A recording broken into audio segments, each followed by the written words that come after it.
اللہ تعالیٰ جل شانہ نے ہدایت کو فطرت انسانی کے اندر مندرج کیا ہے اور انسانی طبع حقانیت اور سچائی کو قبول کرتی ہے۔ تمرد، سرکشی اگر مانے نہ ہو، تکبر، رعونت اور غرور آڑے نہ آئے تو حق کو انکار کرنے کی کوئی وجہ باقی نہیں رہتی۔ یہ انسانی فطرت ہے کہ وہ اچھائی کی طرف راغب ہوتی ہے اور اچھائی کو قبول کرتی ہے۔ معاشرے کے اندر صالحیت کے فروغ کے لیے جو کاوشیں ہوتی ہیں، محنتیں ہوتی ہیں،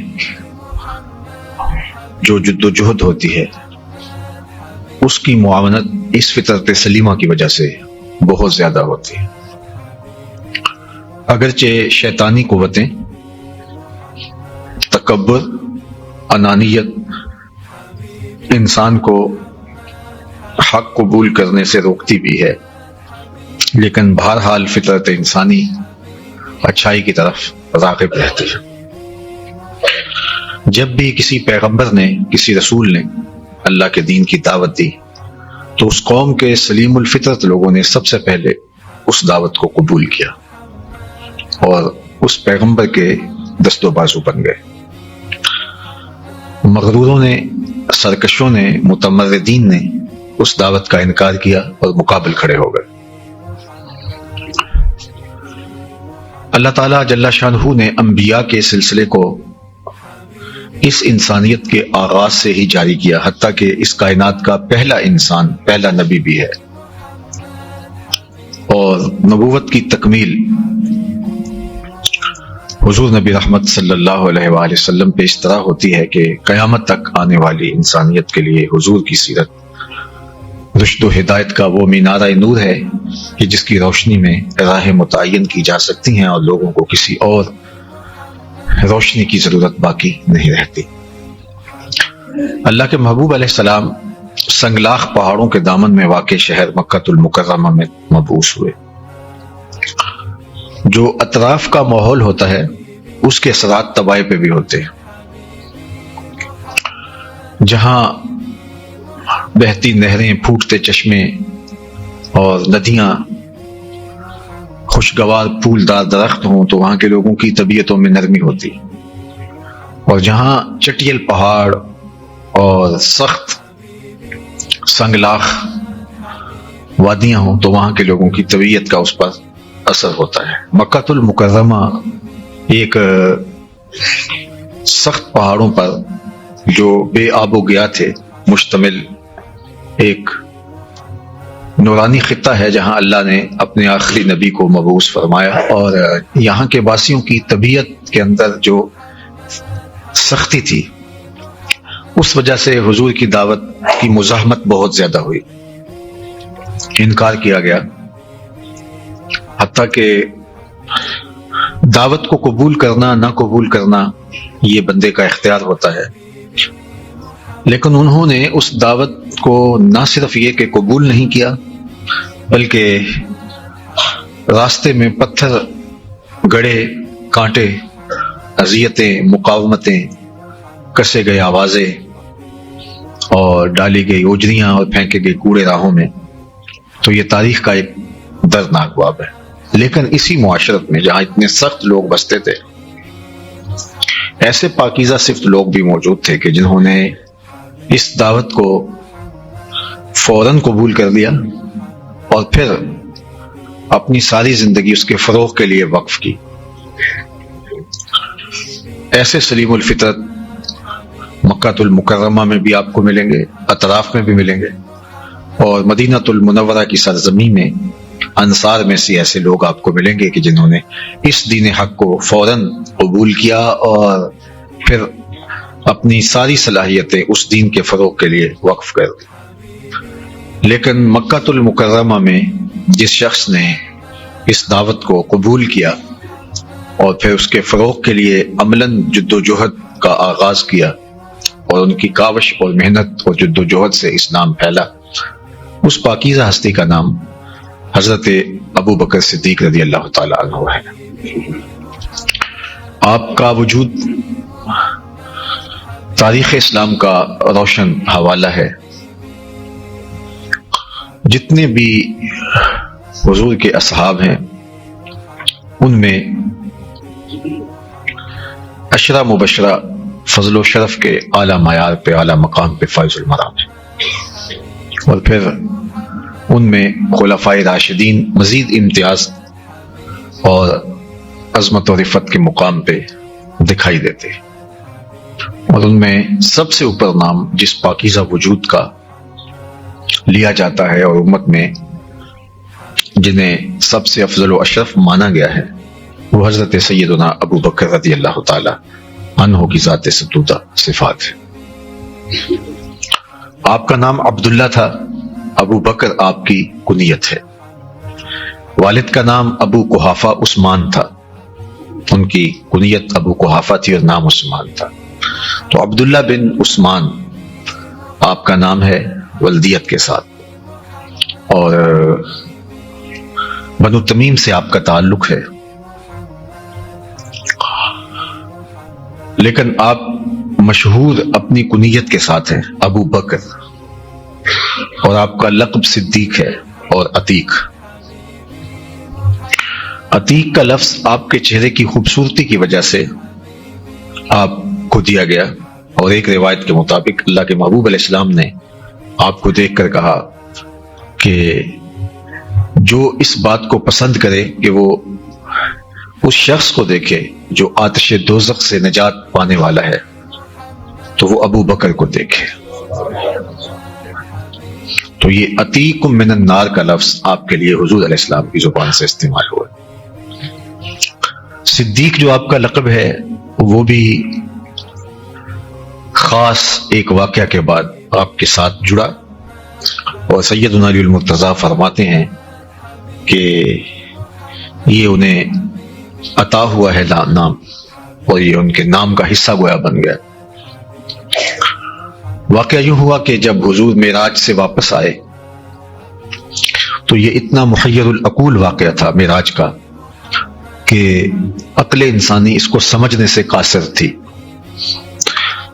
حضور کی چچا زاد ہمشیرہ تھی حضرت ام ہانی رضی اللہ تعالی عنہا، جن کے گھر سے معراج کا آغاز ہوا تھا۔ تو سب سے پہلے یہ واقعہ حضور نے انہی کو بتایا تھا جب صبح بیدار ہوئے، تو انہوں نے کہا کہ میری گزارش ہے کہ آپ یہ واقعہ کسی کو بیان نہ کیجیے گا، اس سے لوگ مذاق اڑائیں گے۔ لیکن حضور اللہ کے حکم کے مامور تھے، تو آقا کریم نے اس واقعہ کو لوگوں کے سامنے بیان کیا۔ تو ابو جہل نے تو اس موقع کو غنیمت سمجھا اور جگہ جگہ خود جا کر کے اس واقعہ کی تشہیر کی، اور پھر لوگوں کو یہ واقعہ بیان کرنے کے بعد پوچھتا کہ بتاؤ کہ ایسا ہو سکتا ہے کہ کوئی شخص رات کے مختصر حصے میں مسجد حرام سے مسجد اقصی تک چلا جائے اور پھر وہاں سے واپس آ جائے، اور یہ سارا ایک رات کے اندر واقعہ روح پذیر ہو؟ تو لوگ کہتے ہیں یہ ممکن ہی نہیں ہے، چونکہ ایک مہینہ جاتے ہوئے لگتا تھا اور ایک مہینہ واپس آتے ہوئے لگتا تھا، اور اگر کوئی چھو کر بھی آ جائے تو کم از کم اس کو 2 ماہ تو چاہیے۔ تو یہ ایک رات میں جانے اور آنے کی بات اللہ کے محبوب علیہ السلام نے بیان فرمائی تھی، تو وہ لوگوں کو کہتا کہ یہ دیکھو کہانی، اور کیا یہ ممکن ہے؟ تو لوگ کہتے کہ یہ تو ممکن نہیں ہے اور انکار کرتے، کافر اور خوش ہوتے۔ علامہ محمود آلوسی شکری بغدادی علیہ رحمہ نے روح المعانی کے اندر لکھا کہ جو نئے نئے اسلام لائے کچھ لوگ تھے، کچے ابھی تھے، پختہ تر نہیں ہوئے تھے، وہ منحرف ہو گئے اسلام سے اس کی پراپیگنڈے کی وجہ سے۔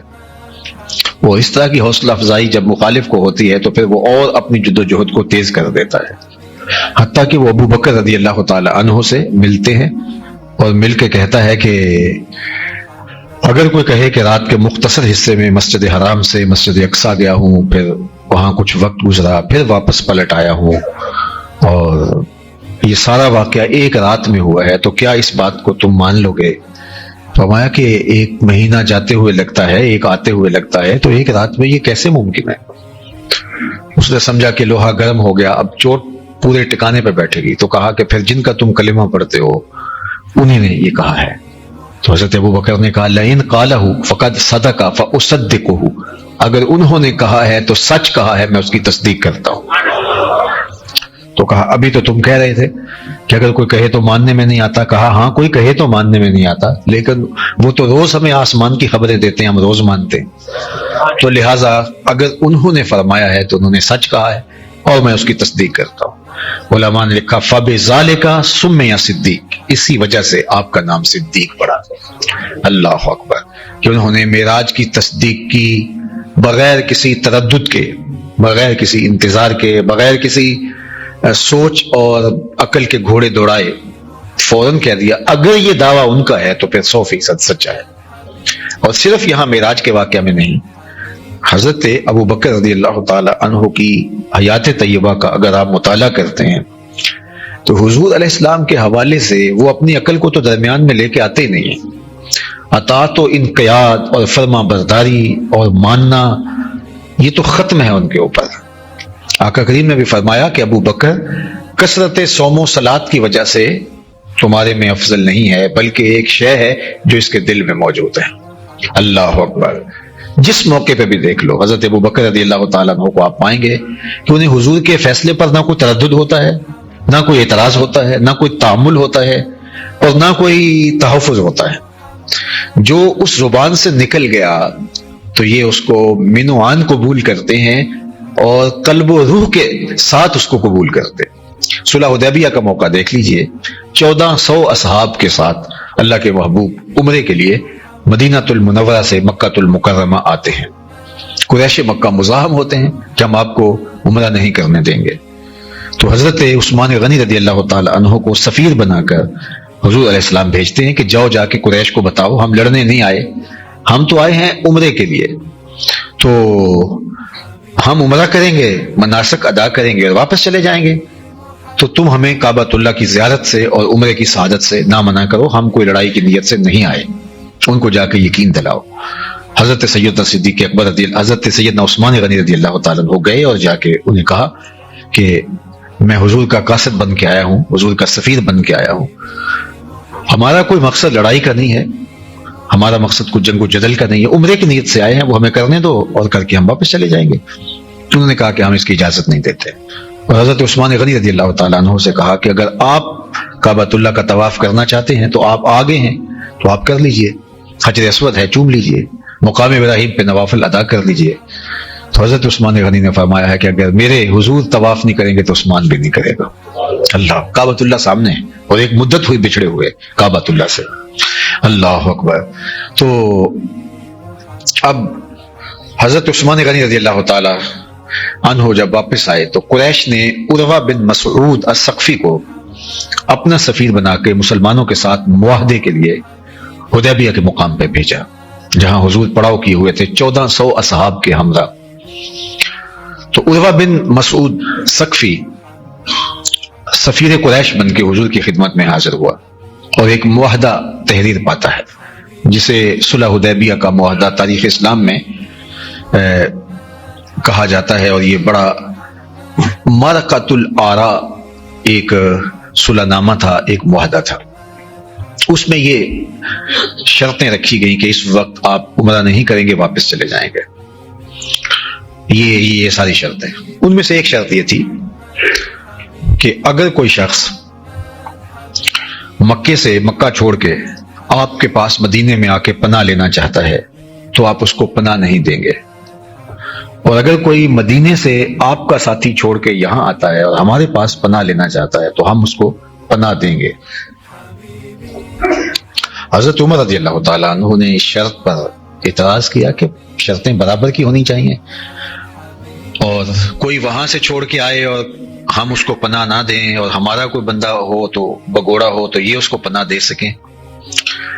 خیر، جب شرائط لکھائی جانے لگی تو اس میں لکھا کہ یہ شرط قریش کی جانب سے اور محمد رسول اللہ کی جانب سے صلی اللہ علیہ وسلم۔ تو عروہ بن مسعود ثقفی نے کہا کہ اگر ہم محمد رسول اللہ مان لیں تو پھر ہمارا جھگڑا ہی کیا باقی رہ جاتا ہے، ہمارا تو جھگڑا اسی بات پر ہے کہ ہم آپ کو اللہ کا رسول نہیں مانتے۔ تو اگر ہم یہ رسول اللہ کا لفظ معاہدے میں لکھا جائے اور ہم یہ مان لیں تو پھر تو جھگڑا ہی ختم ہو جاتا ہے. تو رسول اللہ کی بجائے محمد بن عبداللہ لکھا جائے. تو یہ معاہدہ تحریر کرنے والے حضرت علی المرتضیٰ رضی اللہ تعالیٰ عنہ. تو حضور نے فرمایا ٹھیک ہے، معاہدہ ٹوٹ رہا تھا اس وجہ سے آ کے، تو فرمایا کوئی بات نہیں، رسول اللہ یہ لفظ مٹا کر کے اس کی جگہ محمد بن عبداللہ لکھا جائے. حضرت علی نے انکار کر دیا، کہا حضور میں نہیں مٹا سکتا. اللہ اکبر. اب یہ انکار اس طرح کا نہیں ہے، انکار کی بھی صورتیں ہوتی ہیں. تو یہ محبت کی وجہ سے کہ میں آپ کا نام نہیں مٹا سکتا. تو بہرحال پھر خیر حضور علیہ السلام نے خود فرمایا کہ ٹھیک ہے، یہاں یہ رہا اور یہاں لکھو. جب معاہدہ تیار ہوا تو معاہدہ صحابہ کے سامنے بھی آیا. تو حضرت عمر رضی اللہ تعالی عنہ کی طبیعت کے اندر بہت زیادہ غصہ تھا، اور وہ حضرت ابو بکر رضی اللہ تعالیٰ عنہ کے پاس گئے اور کہا کہ ابو بکر کیا ہم حق پر نہیں ہیں؟ کہا کہ ہم حق پر ہیں. کیا اسلام سچا دین نہیں ہے؟ فرمایا اسلام سچا دین ہے. کہا کہ اللہ کے رسول اللہ کے سچے رسول نہیں ہیں؟ کہا اللہ کے سچے رسول ہیں. تو کہا پھر ہم دب کے صلح کیوں کریں؟ معاہدے تو برابر کے ہونے چاہیے، شرائط تو صلح کی برابر کی ہونی چاہیے. یہ کیا ہوا کہ ان کا بگوڑا ہم اس کو پناہ نہ دے سکیں اور ہمارے بگوڑے کو وہ پناہ دے سکیں؟ تو یہ تو کوئی بات نہیں. تو حضرت ابو بکر رضی اللہ تعالیٰ نے ایک ہی جملہ کہا جو حضور کے لیے ان کی خود سپردگی، اطاعت و انقیاد، ان کی محبت، سب چیزوں کا ایک خوبصورت نمایاں اظہاریہ ہے. تو جب یہ غصے میں ہیں اور کہا کہ ابو بکر یہ نہیں ہے یہ نہیں ہے، تو حضرت ابو بکر نے جواب میں کیا کہا؟ جب یہ ساری بات کہہ چکے ہم پھر دب کی صلح کیوں کریں جب حضور اللہ کے سچے رسول ہیں، اسلام سچا دین ہے، ہم حق پر ہیں. پھر 1400 کی معقول تعداد ہے، ہم لڑنے کی صلاحیت بھی کمزور بھی نہیں ہے، تو پھر ہم دب کی صلح کیوں کریں؟ تو حضرت ابو بکر رضی اللہ تعالیٰ نے ایک ہی جملہ کہا ابو عمر کیا اس معاہدے کو حضور نے قبول کیا ہے؟ کہا ہاں. کہا وہ رسول اللہ، کہا وہ اللہ کے رسول ہیں. بات ختم. جب انہوں نے قبول کر لیا تو پھر ہم کون ہیں دم مارنے والے؟ تو یہ تھی ان کی خود سپردگی. اللہ اکبر. اور یہ ہر موقع پہ آپ کو دکھائی دے گی، ان کی زندگی کے جس پہلو کو بھی دیکھو آپ کو یہ منظر آپ کو دکھائی دے گا کہ وہ حضور علیہ السلام کے لیے یہ ان کی کیفیت ہے، یہ ان کا جذبہ ہے، اور اطاعت و انقیاد کی یہ کیفیت ہر مرحلہ زندگی کے اندر آپ کو محسوس ہوگی اور معلوم ہوگی. فرمایا ابو بکر کثرت صوم و صلات کی وجہ سے تمہارے میں افضل نہیں ہے، بلکہ ایک شے ہے جو اس کے دل میں رکھی گئی ہے، وہ خاص چیز ہے جو ان کے دل میں اللہ نے ڈال دی، اور اس خاص شے کی وجہ سے اللہ نے ان کو امتیاز بخشا ہے، ان کو شان بخشی ہے. اور جو ہے وہ آپ دیکھیے حضور کے وصال کے بعد بھی یہی صورت دیکھیے. اللہ اکبر. حضور کا جب وصال قریب تھا تو اس وقت حضور نے ایک لشکر روانہ کیا تھا، جس لشکر کی قیادت حضرت اسامہ بن زید بن حارثہ رضی اللہ تعالی عنہ کو عطا کی. اسامہ بن زید بن حارثہ رضی اللہ تعالیٰ عنہ غلام زادے تھے، لیکن حضور علیہ السلام کے منہ بولے بیٹے حضرت زید بن حارثہ کے فرزند تھے.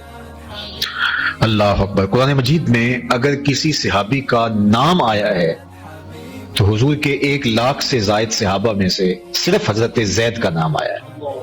پورے قرآن میں آپ کو کسی صحابی کا نام نہیں ملے گا، نام صرف ایک صحابی کا، اور حضرت زید رضی اللہ تعالی عنہ کا ہے. یہ حضرت زید کون تھے؟ پہلے ان کا تھوڑا سا تعارف لے لیتے ہیں. حضور علیہ الصلوۃ والسلام کے پاس حضرت زید غلام کی شکل میں حضرت خدیجہ الکبریٰ رضی اللہ تعالی عنہ سے آئے، اور یہ حارثہ کے فرزند تھے، اور اس طرح بکتے ہوئے وہ گھر سے نکل آئے، اور پھر وہ کسی نے پکڑ لیا، پھر غلام بنا لیا، پھر حضور کے پاس آئے. اور ان کے والد بہت بے چین تھے کہ میرا بیٹا کدھر چلا گیا. ڈھونڈتے رہے، مدتیں گزر گئیں. پھر انہیں پتا چلا کہ وہ مکے میں ہیں، تو وہ حضور علیہ الصلوۃ والسلام کے پاس یہاں آ کے کہنے لگے کہ میرا بیٹا آپ کا غلام ہے، تو آپ جتنی قیمت لینا چاہیں اس کی لے لیں اور میرے سپرد کر دیں. تو آقا کریم نے فرمایا کہ ہم اسے بلاتے ہیں، اگر وہ تمہارے ساتھ جانا چاہے تو ہمیں کوئی اعتراض نہیں ہوگا، اور نہ کوئی قیمت وصول کریں گے، وہ آزاد ہوگا. اور اگر وہ رہنا چاہے میرے پاس تو پھر تمہیں اعتراض نہیں ہونا چاہیے. اس نے کہا کوئی حرج نہیں، اسے پتا ہے میرا بیٹا ہے اور ایک مدت ہوئی بچھڑا ہے، اور جب باپ کو دیکھے گا تو اس کی بے تابی دیکھنے والی ہوگی، اور وہ کیسے میرے ساتھ نہیں جائے گا؟ اپنی ماں سے کیوں نہیں ملنا چاہے گا؟ اپنے چچاؤں سے کیوں نہیں ملنا چاہے گا؟ اپنے عزیزوں سے کیوں نہیں ملنا چاہے گا؟ غلامی کی زندگی ہوتی ہے، آزادی کی زندگی ہوتی ہے. تو کون غلامی کی زندگی کو اختیار کرے گا آزادی کے مقابلے. اس نے کہا مجھے بالکل قبول ہے. حضرت زید کو بلایا گیا اور کہا کہ یہ تمہارے باپ ہیں اور ان کے چچا بھی ساتھ تھے اور یہ تمہارے چچا ہیں. تو وہ دیکھ کر خوش ہوئے, ملے اور پھر کہا کہ بیٹا اب تم ہمارے ساتھ چلو. تو حضرت زید نے کہا کہ ابا جان اور ہے میرے چچا جان, جب آپ کا جی اداس ہو جائے تو مجھے ملنے کے لیے یہاں آ جایا کرو, میں تو مر کے بھی یہ چوکھٹ چھوڑنے کو تیار ہوں. تو باپ کی آنکھیں پھٹی کی پھٹی رہ گئی, اور جب ان کا یہ پیار دیکھا اور ان کی محبت دیکھی تو آقا کریم علیہ السلام نے فرمایا لوگوں گواہ ہو جاؤ, آج کے بعد زید میرا بیٹا ہے. حضور نے حضرت زید بن حارثہ کو اپنا بیٹا قرار دیا, اور حضور کی آغوش میں, حضور کی باہوں میں جب وہ سمٹ گیا تو حضور کا یہ پیار دیکھ کر کے اس باپ نے کہا, حضرت حارثہ زید کے بیٹے حارثہ نے, وہ باپ حارثہ نے کہا کہ میں اب مطمئن ہو کے جا رہا ہوں کہ میرا بیٹا گھر سے اچھی جگہ پر آسودہ ہے اور خوش ہے, مجھے کوئی ٹینشن نہیں ہے, کوئی پریشانی نہیں. تو یہ تھے حضرت زید رضی اللہ تعالی عنہ. اچھا, اس کی تفصیل ہے کہ ان کا قرآن مجید میں نام کیسے آیا.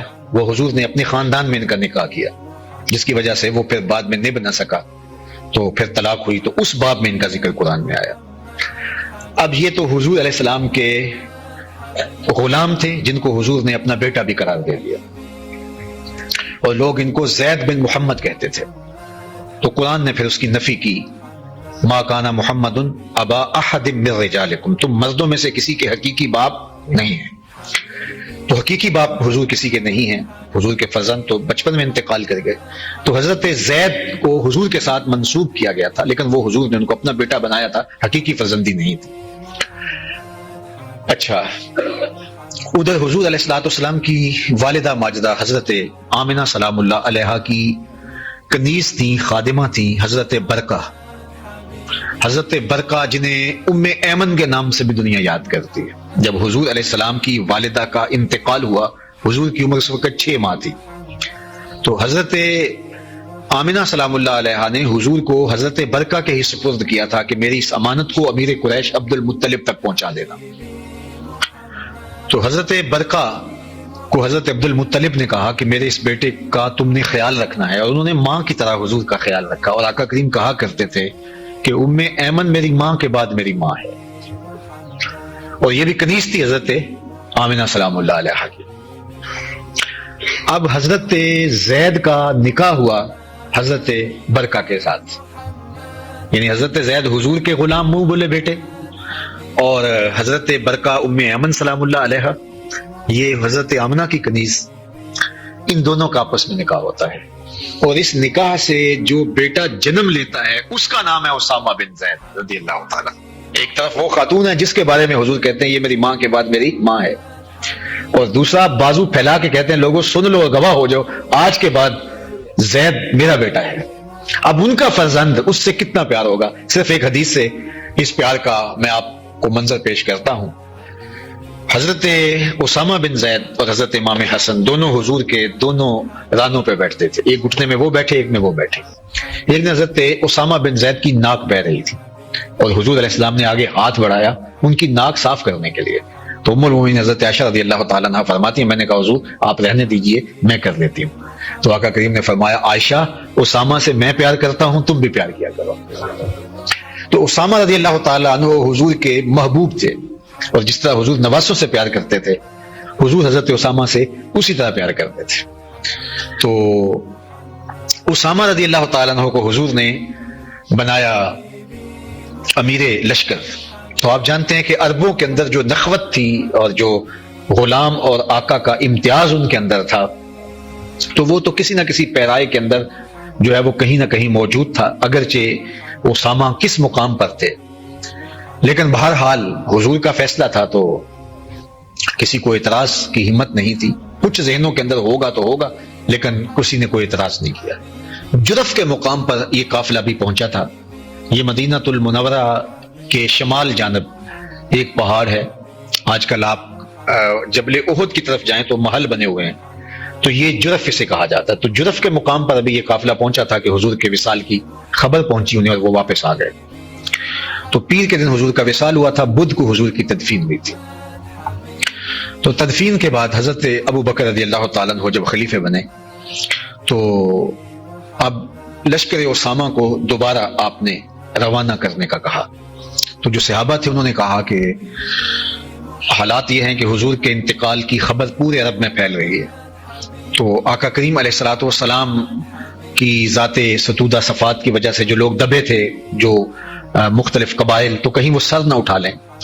تو اگر لشکر اسامہ کو مؤخر کر دیا جائے، چونکہ بڑے بڑے جنگجو اس لشکر میں شامل ہیں، تو یہ لڑنے کے لیے جائیں گے، پیچھے سے مدینہ جنگجوؤں سے، بہادروں سے خالی ہو جائے گا، تو کوئی مدینے کے اوپر آ کے حملہ کر دے گا تو نقصان ہو سکتا ہے. لہٰذا یہ ہے کہ اس لشکر کی روانگی کچھ عرصے کے لیے مؤخر کر دی جائے. اللہ اکبر. تو حضرت ابو بکر صدیق رضی اللہ تعالیٰ عنہ کی خود سپردگی کا عالم عرض کرنے لگا ہوں. انہوں نے کہا کہ اگر مجھے یہ یقین ہو کہ جنگلوں سے جانور آ کے ہماری بوٹیاں بھی نوچ لیں گے، میں پھر بھی اس لشکر کو روانہ کر کے رہوں گا، اس لیے کہ اس کو حضور نے روانہ کیا تھا. اور اس کا فائدہ کیا ہوا؟ جب یہ ان حالات کے اندر بھی لشکر روانہ ہوا تو جو قبائل پر پرزے نکال رہے تھے بغاوت کے لیے، جو ان کے اندر جو ہے وہ نہضت ہو رہی تھی، وہ سوچنے پہ مجبور ہو گئے کہ ان حالات کے اندر بھی جو لشکر روانہ کر رہے ہیں کتنے مضبوط ہیں، تو ان سے لڑنا تو پھر تمہارے بس کا. تو نفسیاتی دباؤ پیدا ہوا تو وہ وہیں دب گئے، اور اللہ تعالیٰ نے خیریت سے رکھا، اور یہ لشکر کامیاب اور مظفر و بامراد ہو کے آیا. جدھر گیا لشکر ان تک بھی خبر پہنچی کہ حضور کا وصال ہو گیا، لیکن لشکر پھر بھی آ رہا ہے. انہوں نے کہا کہ بہرحال سسٹم مضبوط ہے، لہذا کوئی ٹینشن نہیں ہے. تو ان کو تو پھر وہ ان کا حوصلہ نہ بڑھا بلکہ ان کا حوصلہ اس سے پست ہوا. اب جب لشکر روانہ ہونے لگا تو کچھ لوگوں نے کہا کہ حضور کے ہوتے ہوئے تو بات اور تھی، اس لشکر کو حضور نے روانہ کیا تھا اور امیر لشکر اسامہ بن زید بن حارثہ کو بنایا جو غلام زادہ ہے، تو حضور کے ہوتے ہوئے تو کوئی بات نہیں کر سکتا تھا. اگر دل کے کسی گوشے میں کسی کے کوئی بات ہو تو وہ اندر ہی رہتی، لیکن اب ایسا نہیں کہ ایک غلام زادے کی قیادت میں لوگ لڑنے سے کہیں انکار کر دیں اور کوئی نقصان ہو جائے. تو اگر ایسا ہو کہ امیر لشکر تبدیل کر دیا جائے تو یہ بہت اچھا ہو جائے، کسی جو ہے وہ قریشی سردار کو لشکر کا امیر بنا دیا جائے. حضرت عمر رضی اللہ تعالیٰ عنہ کو آ کے کچھ لوگوں نے کہا تو وہ حضرت ابو بکر رضی اللہ تعالیٰ عنہ کے پاس گئے اور جا کے کہا کہ آپ اگر مصر ہیں اس لشکر کو روانہ کرنے پر اور آپ چاہتے ہیں کہ یہ لشکر جائے ہی جائے، لیکن اتنا ضرور مان لیجئے گا کہ اس کے امیر کو جو مقرر ہوا ہے اس کو معزول کر کے اس کی جگہ امیر کی تبدیلی کر دیجئے. حضور کی امت میں سب سے نرم دل شخص کا نام ابو بکر ہے رضی اللہ تعالیٰ عنہ، لیکن حضرت عمر کہتے ہیں کہ میں سختی دیکھی تو کیا ان کے چہرے پہ جلال تھا. حضرت عمر کے اس جملے کو سننے کے بعد حضرت صدیق اکبر اچھل پڑے اور کہا سکولت امو کا یبن خطاب، اے خطاب کے بیٹے تیری ماں تجھ کو روئے. استعملہ رسول اللہ صلی اللہ علیہ وسلم وتامرنی ان اعزلہ، اسامہ بن زید کو امیر مقرر کیا ہے اللہ کے رسول صلی اللہ علیہ وسلم نے، اور تو مجھے کہتا ہے کہ میں اس کو معزول کر دوں. ابو قحافہ کا بیٹا کیسے معزول کر سکتا ہے جس کو رسول اللہ نے مقرر کیا ہو صلی اللہ علیہ وسلم. فرمایا لشکر جائے گا اور اسامہ کی قیادت میں جائے گا، جو جاتا ہے جائے، جو نہیں جاتا ہے نہ جائے. اور پھر خود رخصت کرنے کے لیے نکلے. اسامہ گھوڑے کے اوپر سوار ہیں اور حضرت ابو بکر رضی اللہ تعالیٰ نے گھوڑے کی باگ پکڑی ہوئی ہے اور ساتھ پیدل چل رہے ہیں، اور ساتھ کہتے ہیں اسامہ تو وہ ہے جس کو میرے رسول نے میرے لشکر مقرر کیا ہے. اور یہ بالکل نو عمر تھے لیکن فاتح بن کے آئے. تو یہ تھا حضرت ابو بکر رضی اللہ تعالی عنہ کا حضور علیہ السلام پر وہ اعتماد، خود سپردگی اور طاعت و انقیاد، فرما برداری اور اعتراض کا پیدا ہی نہ ہونا. ایک تو ہوتا ہے کہ کسی کے عمل پہ ہمیں بعض اوقات اعتراض پیدا ہوتا ہے، اس کی محبت میں ہم اس کو دور کر لیتے ہیں، کوئی تعویل کر لیتے ہیں، اس کا دفیہ کرتے ہیں. لیکن یہ محبت کی انتہا ہے کہ اپنے محبوب کے کسی عمل، کسی قول، کسی فعل اور کسی حکم پر کوئی ایسی چیز پیدا ہی نہ ہو، اس کی نشأت ہی نہ ہو.